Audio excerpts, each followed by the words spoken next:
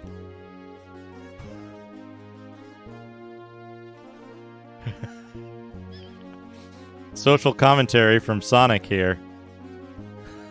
Social commentary from Sonic.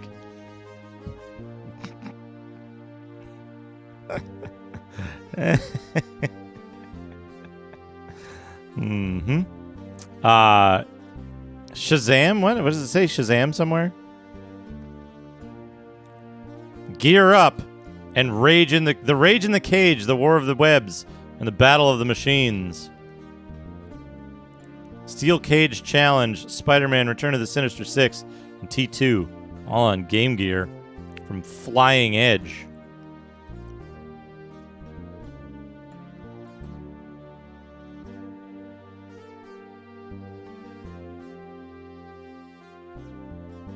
Oh, man. Oh, man. Games via cable.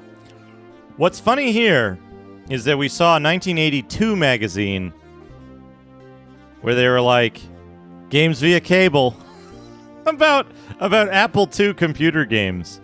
And here it is again, acting as if it's brand new. Sega in 1993.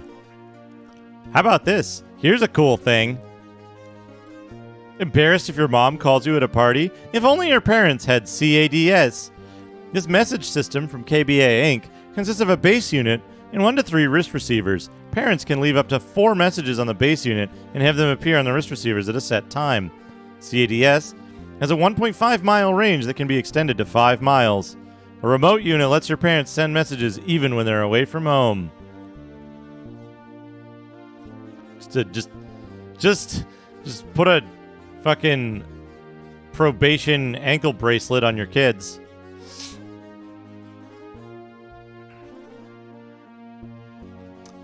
March issue of Toy and Hobby World, the toy industry magazine, reports that the Genesis was the #1 selling toy for December 1992, outranking Barbie, SNES, Troll Dolls, and Barney toys.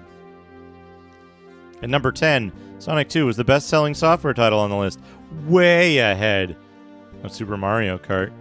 Funny thing, last year, the president of Nintendo was quoted as saying that he doesn't consider Sega as competition.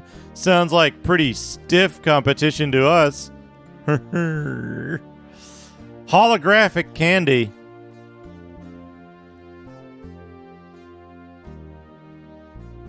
It's a weird holograph to put on a candy.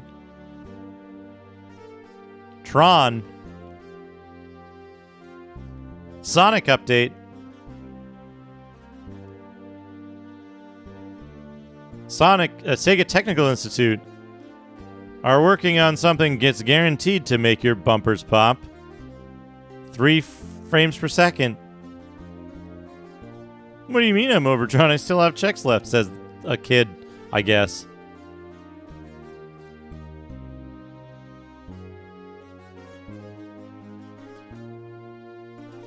To err is human.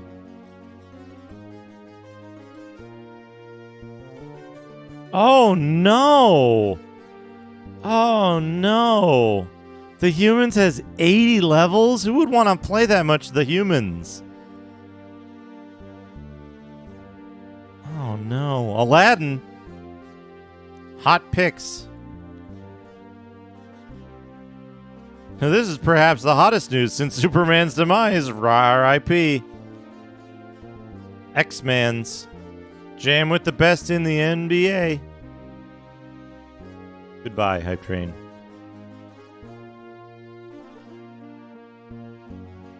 Oh man, envelope art.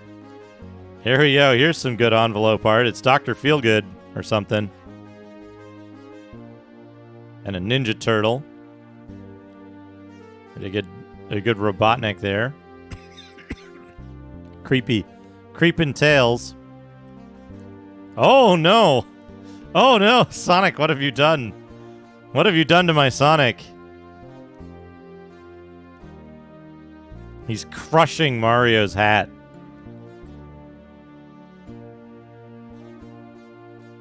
Wolverine versus Xenomorph. Who would win? Snicked.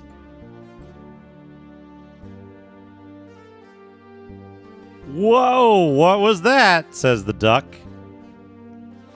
More Tasmania. Tasmania is going to have to go in the fucking Gamekeeper, isn't it? Why was Tasmania such a big deal? Like every envelope has Tasmania art on it. For like 6 issues now. More cool envelope art. Street Fighter 2 versus X-Men. That hadn't happened yet, right?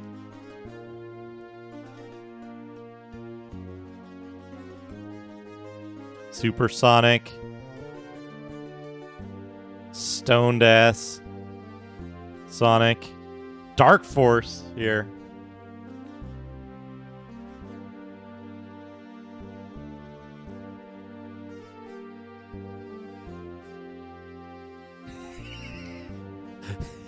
Creepy Guile.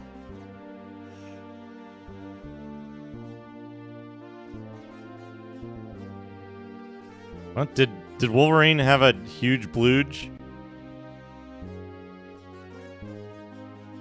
This would be a good emote if Capcom wasn't psychotic, litigious fuckers.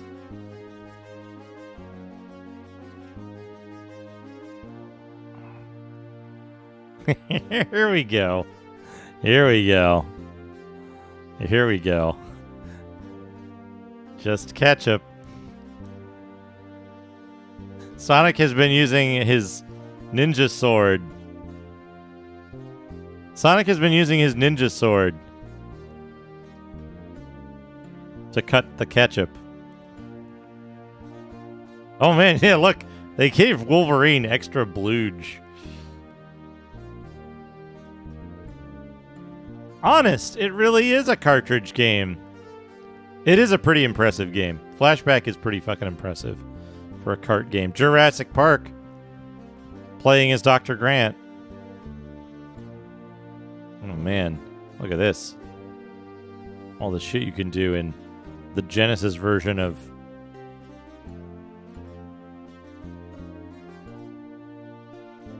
Right? Yeah. Grant's control pattern. Raptor's control pattern. How to play as a raptor. Here's the gigantic maze-like levels you can hope to play in this game.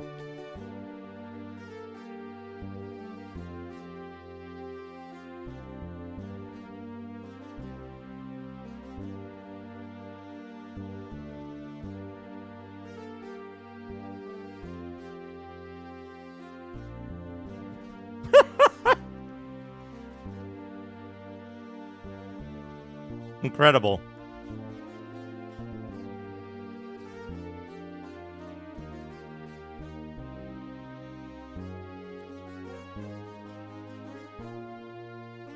Slap this shit in deluxe paint, color it up.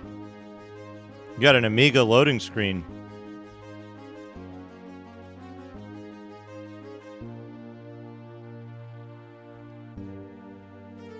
Okay, they're all gathered around the one computer for the group photo. They're like, why the fuck are you having us hold keyboards in this picture? That's stupid as hell. And these guys are like, I gotta hold a dino.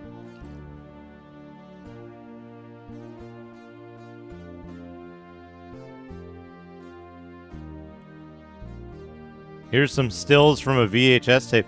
They even got NTSC artifacts on the still photos they put in the magazine. Digital cloning. Oh man, T-Rex has his say.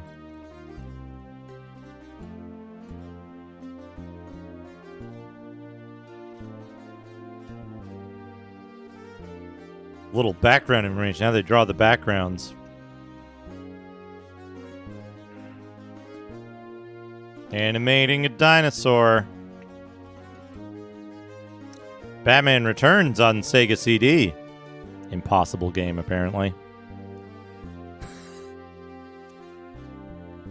Listen carefully to Joe's advice. Joe knows football. Joe knows.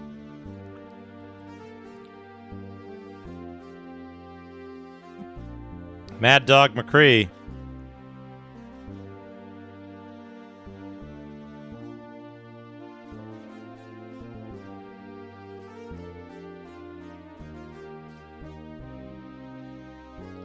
What a fucking game. Road Avenger.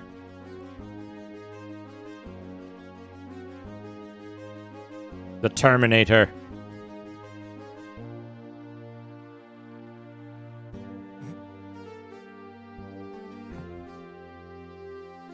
This game looked so much better than these screenshots when you actually play it. Like, holy shit. The quality of the screenshots in Sega Visions. Like, look at this. It's bad. I have this issue of this magazine too, and the screenshots look this bad in print. It's not like a weird scan or something. Dracula game, yeah. Echo the Dolphin on Sega CD. It's the one where they made it easier, right? But it still sucks. Final Fight CD. Final Fight CD.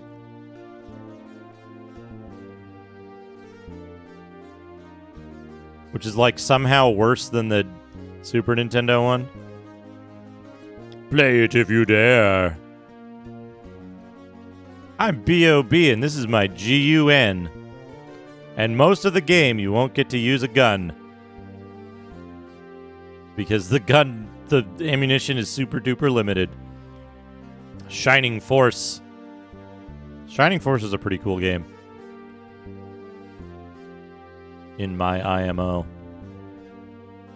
Oh no.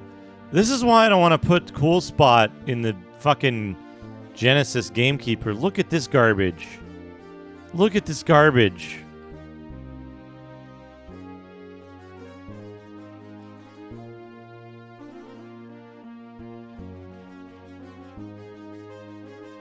Look at this. A fucking 18-point plan to get through this stupid fucking level.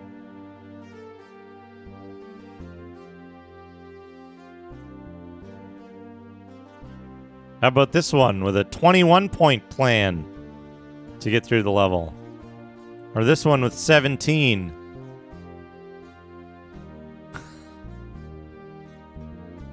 What did they do here? Why is like a part of Jungle Strike just missing? Oh, it got cut out. Somebody.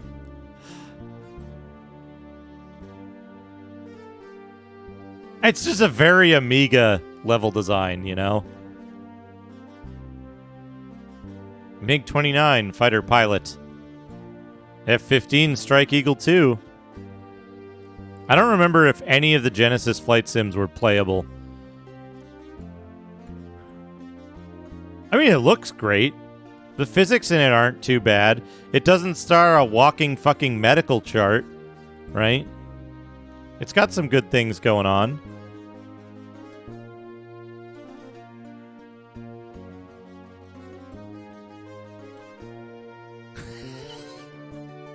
However, I will give Pugsy this. This unrelated Hastily scribbled bird is the best fucking thing in the game.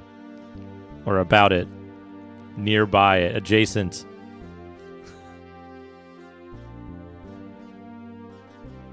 There's also this parrot, which isn't as good. Because they drew that guy on purpose. This bird, though. Look at this fucking bird. Look at this bird.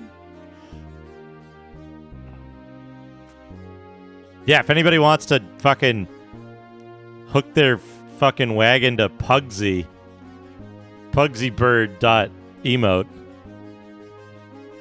Here's B.O.B. The thing that bugged me about B.O.B. is that that bird's mating call sounds like Brian's mating call. The thing that bugs me about Bob is that you have limited... It's a puzzle game, right? It's a puzzle game. It looks like an action game, but it's really a puzzle game where it's like you get 6 shots of this weapon, use them in exactly the right place to get through the level, or it's impossibly hard. Rocket Knight Adventures. Here's a game that, like, it got this one, like, this single 2-page write-up, and then, like, a footnote mention in a bunch of other places. And look how badly... Look at this. Look how bad these... Everybody knows what Rocket Knight looks like, right?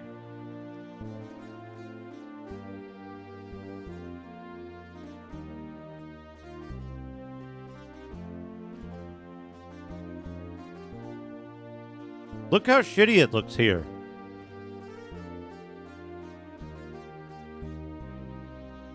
How, like, dull and like crappy these screenshots make it look. How colorless and bland and, like, just confused the colors are. Every single screenshot makes the game look gross and ugly to me here.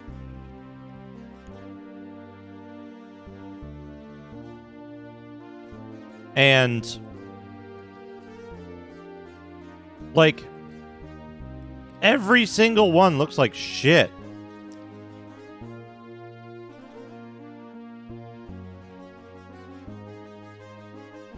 And I agree. Rocket Knight is one of the best looking games on the system. It's vibrant. It's beautiful.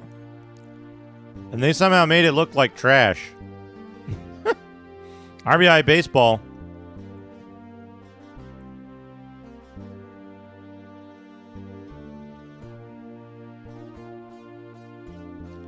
Wrath of the Gods, another populist-like.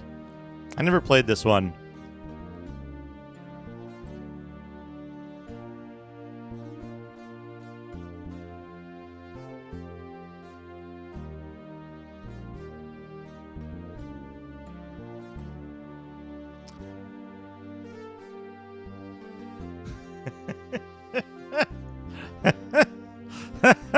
Somebody might want to boot up a game and go get an emote for themselves.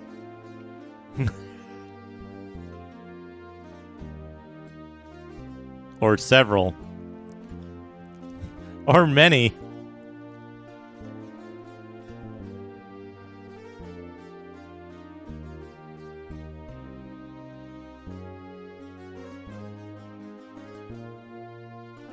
All kinds of emote potential in this fella.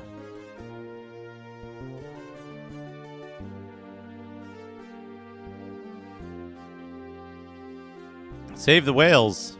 Save $50 on a Game Gear Supersonic Sports Pack. What are those two?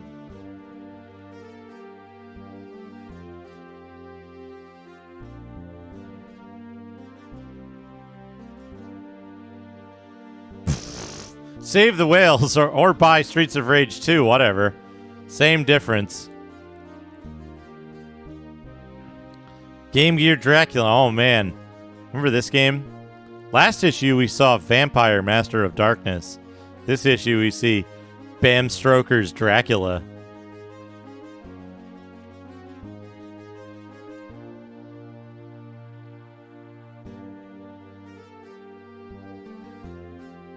Remember when Macaw was too much of a coward to play this version of the game? He played the easier NES version and said, look at the fucking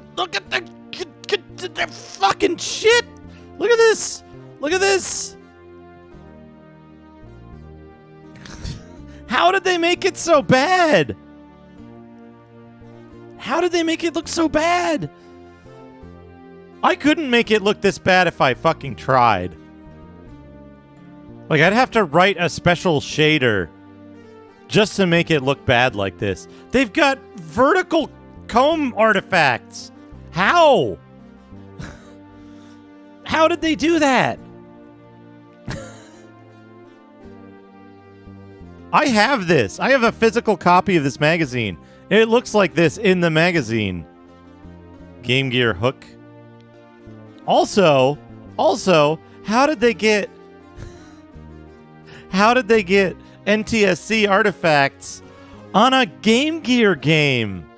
On a fucking Game Gear game. They must have had the antenna plug-in, right? And then they used the antenna and they like picked it up in the next city over. Jeopardy. We got Jeopardy. Oh, what do we got here? A guitarist who won the Cashbox Best Instrumentalist Award 14 years straight. Yeah. In rhyme, what Fuzzy Wuzzy was. What is a bear? A miserable pile of secrets. Daily Double. Was that Johnny Cash? WrestleMania Steel Cage Challenge. Featuring... Not featuring a steel cage. Oh, there it is. There it is. There's the steel cage in one out of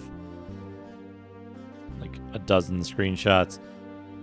2-page for Cool Spot.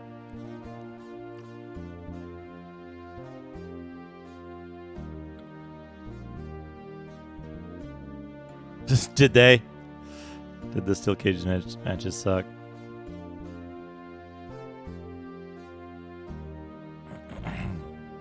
Sonic the Hedgehog, you've ruined my schemes, my evil schemes, for the last time. Ha! Zip, snap.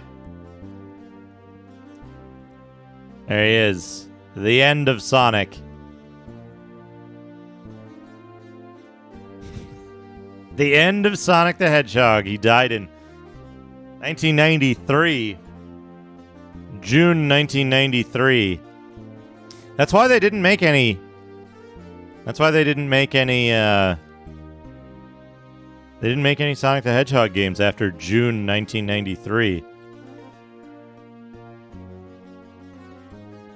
There it is.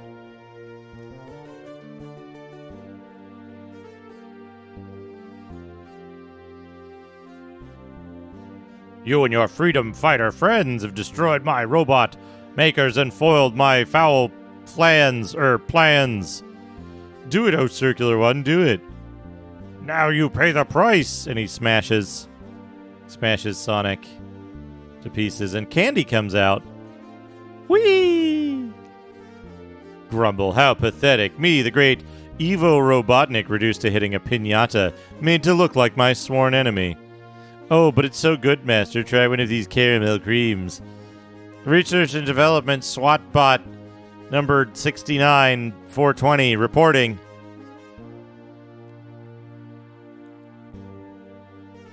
For you, O Keeper of the Blubber, a plant? You have the nerve to bring me a plant? Uh-oh. You worthless bucket of bolts. You know my rules. No singing, laughing, reading, cute animals, dancing, and most of all, no plants. But wang blang clang.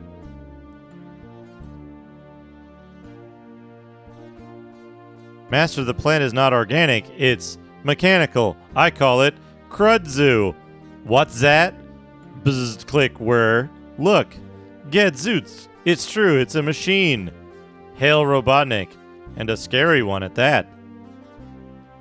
Yikes, it grows so fast. It's got me trapped. Help. Yum, says the pot. A most interesting concept. How can I use Crudzu against Sonic and his friends? by having this customized burrowbot seed the great forest, your lardness. Observe how he digs a trench while spreading the seeds of destruction. A wonderfully sinister plan.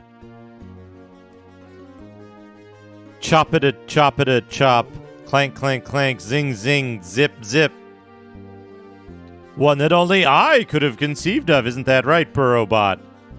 Or do you want to be promoted to the spare parts department too? Yes, sir. No, sir. Whatever you say. Crunch, mangle, salute. Robot disposal.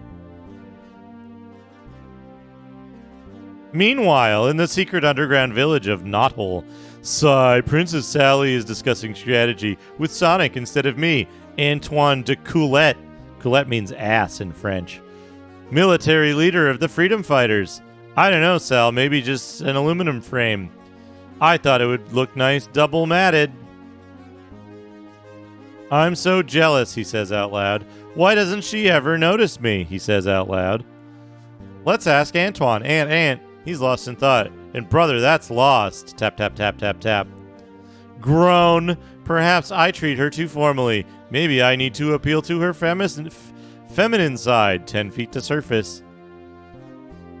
Cards, candy, flowers. That's it. I'll pick her a lovely bouquet. Something unusual. Ah, there's a unique looking bit of flora. You're about to find out how unique, Twan. Ah, I'll give her flowers. Then she'll discuss military strategy with me. Aye! Oh my gosh, did you hear that? Yeah, it came from up above. Come on, Sally. It's about time I got to show my stuff. This comics book's called Sonic the Hedgehog, isn't it? Boing. Hi-ho, it's up to the woods we go. Gasp, look! Yow, some horrible plant has entwined Antwine. I mean, entwined Twinwan. Anto-wing-wang. I mean, grabbed him. Go back. You save yourselves. I'm doomed.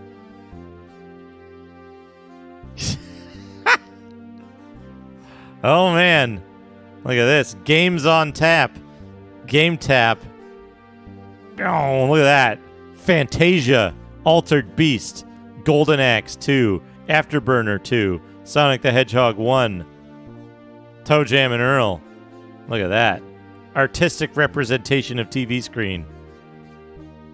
Hell yeah. Just install a game tap in your house. Warning! The Cherry Coke / Sonic Shuttle. Sega Sonic Shuttle blasts off this summer.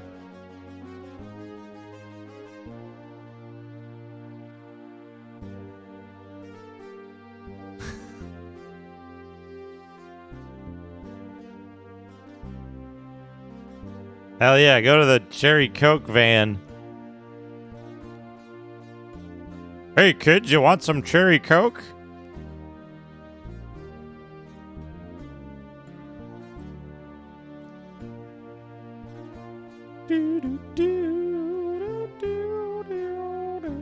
Chakan the Forever Man.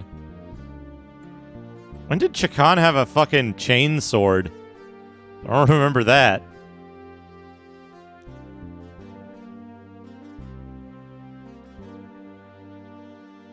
Green Dog. There's Green Dog. He has no face.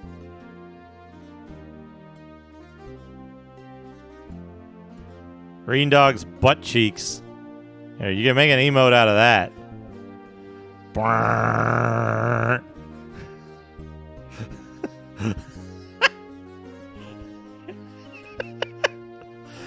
Green Dog's fucking alien spine sticking out of his fucking back.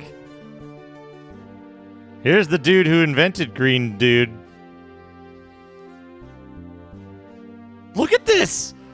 Look at his horrible... What is wrong with his body? He's got, like, rolls of fat underneath his, like, armpit. But his spine is, like, sticking out. How is that possible? And his, like, hands and feet are all swollen. I actually had I had my hands, like my forearms and hands, swell up like that when I did back when I was going to the gym on the regular. We did a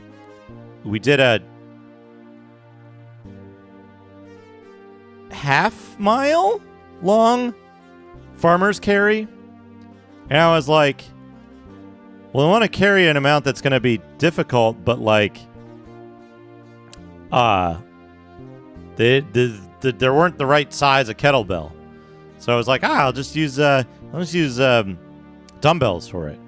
Well, turns out the grip for holding a dumbbell versus the grip of holding a kettlebell is very different, and so it stressed my my grip more than it stressed everything else. So by the time I got back, like my whole forearm was just like red and swollen, and my hands were like giant blood balloons, and it was awful. Like, I made it, I did it, but good Lord, I'm never doing that again. And it calmed down, right? It was just, I needed all of that. I needed all of the blood there to make my hands work. But, yeah.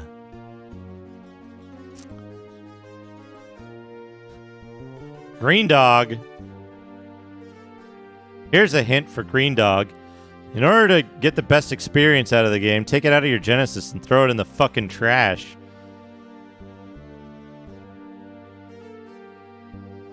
Tipa and Hint. Tipa and Hinta. Oh no, oh no. Here's this guy. Remember this guy? Everybody likes that guy. Chuck Rock. Totally Sonic. Oh, I wonder what a pair of Sonic video game gloves CIB goes for today. Sonic blue, neon green, neon yellow, pink, and orange. Excellent. Radical. Board games and puzzles. Kites. Trading cards and stickers. Remote-controlled vehicles. Sonic Pinball. Still better than Sonic Spinball. Sonic Underwear.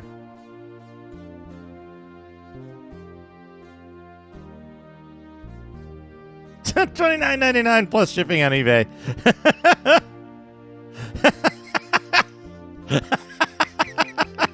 I love that everybody has the answer right away.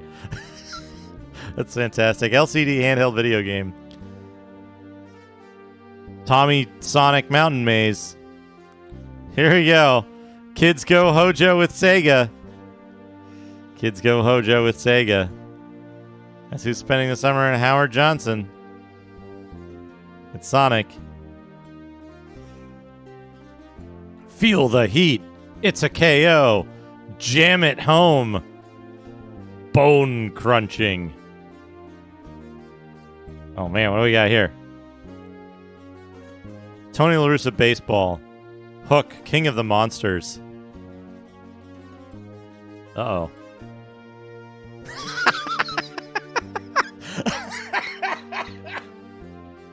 Shadrock. Shadrock, thank you for the Green Dog butthole. Bulls vs. Blazers. Toys.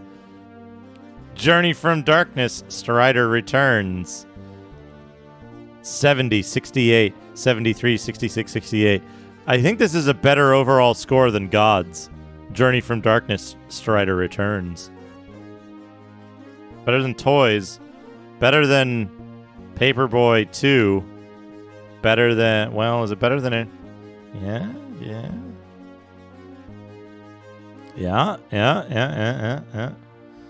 Best game on this page. Journey from Darkness. Strider returns. Best game on this page. What else we got? PTO. Wolfchild. Chester Cheetah. Oh, Chester Cheetah did not get good marks. Championship Bowling. Very good controls and gameplay. Survival of the Hippists. Blaster Master 2 and Dracula.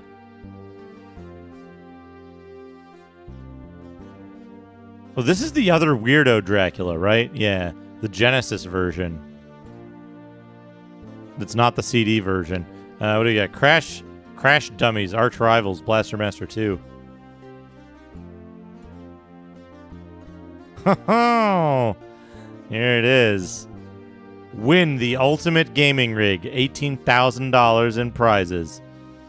Win a 50 megahertz 486 with a 17-inch SVGA monitor, 8 meg RAM, 340 meg hard drive, monster machine. Upgrade to 586 or 66 megahertz at your option. Bonus options include CD-ROM, Thrustmaster joystick, and weapons controller, Sound Blaster Pro, modem, cache, games, and more.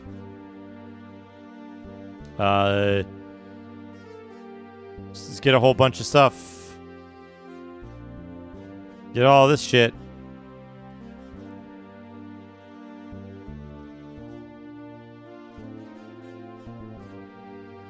Fill in the mystery grid. Send in, yeah. Here we go. Here's the real secret message. Here's the real secret message. Here's the real secret message. Rusty.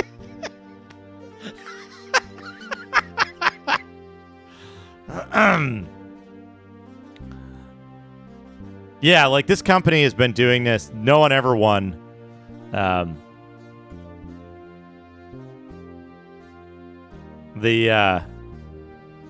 company's been doing it for years, and they're still doing it as far as I know.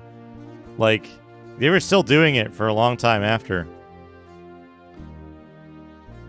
I wonder if that had anything to do with the, like, the thing where you can't have, like, a mail-in contest that's legal unless it's free to enter or something like that now.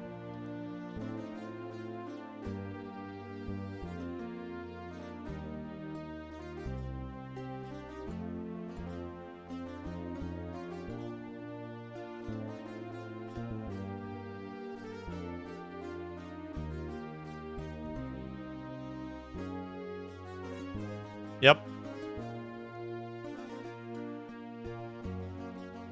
Since like the turn of the century, it's been that way, Rusty. No purchase necessary.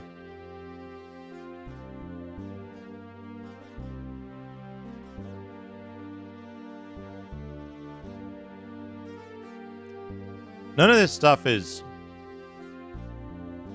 like good. What do we got here? April, May 93. Chester Cheetah, Cool Spot, King of Monsters, Out of This World. Elemental Master, Amazing Tennis, Bulls vs. Blazes, and the RBI Baseball 93. Sinister 6, Land of Illusion. Batman Returns, Dracula, Time Gal, Final Fight. Rise of the Dragon, Sherlock Holmes After Burn 3. Bob, Blaster Master, James Bond 3, there it is. Mutant League Football, Jungle Strike the sequel. Toys, Sorcerer's Kingdom. Pacific Theater of Operations, Chi-Chi Pro Challenge Golf. Is that real? Championship Bowling, Crash Dummies, Double Dragon, Dracula, Paperboy 2, Vampire, Tengen, whatever. July 93.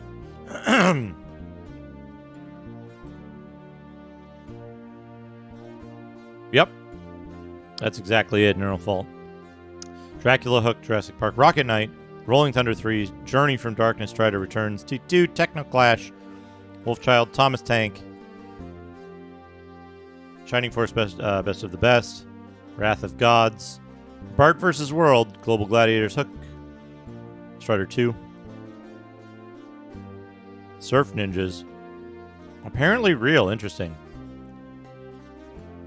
T2, Judgment, Tom and Jerry, Streets of Rage 2, Jeopardy!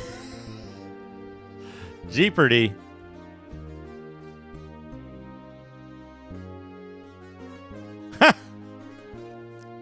Jeopardy. Wheel of Fortune, Terminator, and Jones, Thunderhawk,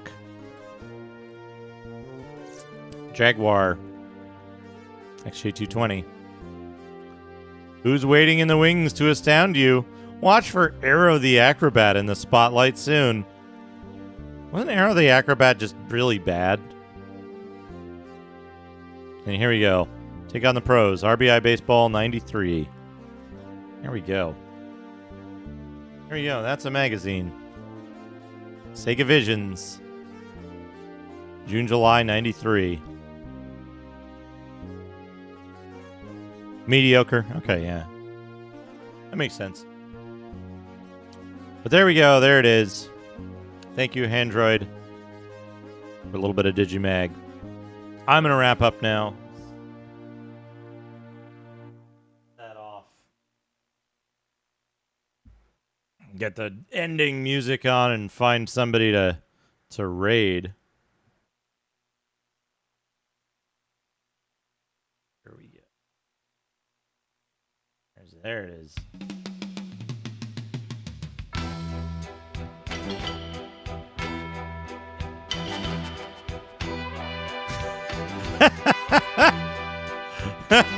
That's good, goat tongue. I know what that clip is.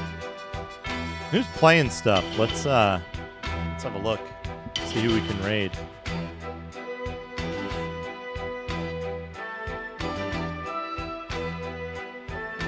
Why is this? Is this? Can I not? Can I not? Okay, there we go.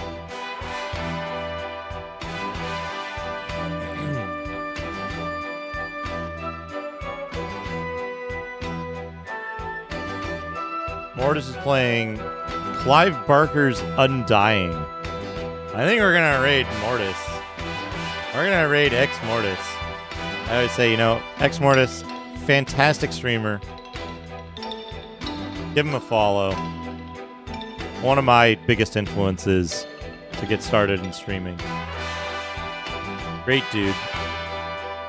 I'm going to wrap up. Like I said, probably no stream Monday. But then I will likely be back maybe Tuesday, maybe Wednesday. Oh, right. Wednesday or Thursday, one of those days, we're going to be doing Viscera. I'm bad at this.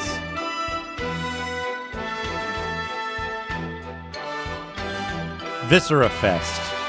Independent game that developer stopped by to ask me to have a look at. But until then, stay safe. Be good to each other. Be good to yourselves.